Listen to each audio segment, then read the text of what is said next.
आणि या संदर्भामध्ये मंत्री उदय सामंत यांची सुद्धा प्रतिक्रिया आली आहे, बघूयात।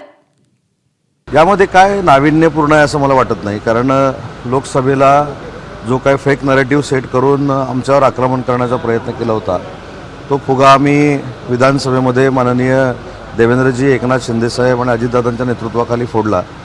आणि आता खरी कसोटी आहे की आता उभाटा सेपरेट लढत असताना जे मुस्लिम बांधव आणि भगिनी आहेत हे आता त्यांना मतदान करतात का, हा एक फार मोठं प्रश्नचिन्ह आहे। कारण काँग्रेसला असं वाटतंय की ती वोट बँक आमची आहे आणि उभाटाला असं वाटतंय ती वोट बँक आमची आहे। आता खऱ्या अर्थानं या सगळ्याच महाविकास आघाडीच्या पक्षांची कसोटी आहे। एक पहिली गोष्ट अशी आहे की महायुतीनं लढायचं की महायुतीनं लढायचं नाही हे शिवसेनेचे सगळे अधिकार हे माननीय एकनाथ शिंदे साहेबांचे आहेत। भाजपाचे सगळे अधिकार देवेंद्रजी आणि त्यांच्या कोअर कमिटीचे आहेत, तसं राष्ट्रवादी काँग्रेस पक्षाचे अजितदादांचे आहेत। महायुतीनं आम्ही लोकसभेला सामोरं गेलो आहे, महायुतीनं आम्ही विधानसभेला सामोरं गेलो आहे। आमची सगळ्यांचीच इच्छा आहे की महायुतीनं स्थानिक स्वराज्य संस्था देखील लढल्या गेल्या पाहिजेत, परंतु स्थानिक पातळीवरचे जे काही प्रश्न असतील ते स्वतः हे 3 नेते बसून संपवतील, त्याच्यामध्ये चर्चा विनिमय करतील आणि मग महायुतीचा निर्णय होईल। एबीपी माझा, उघडा डोळे बघा नीट।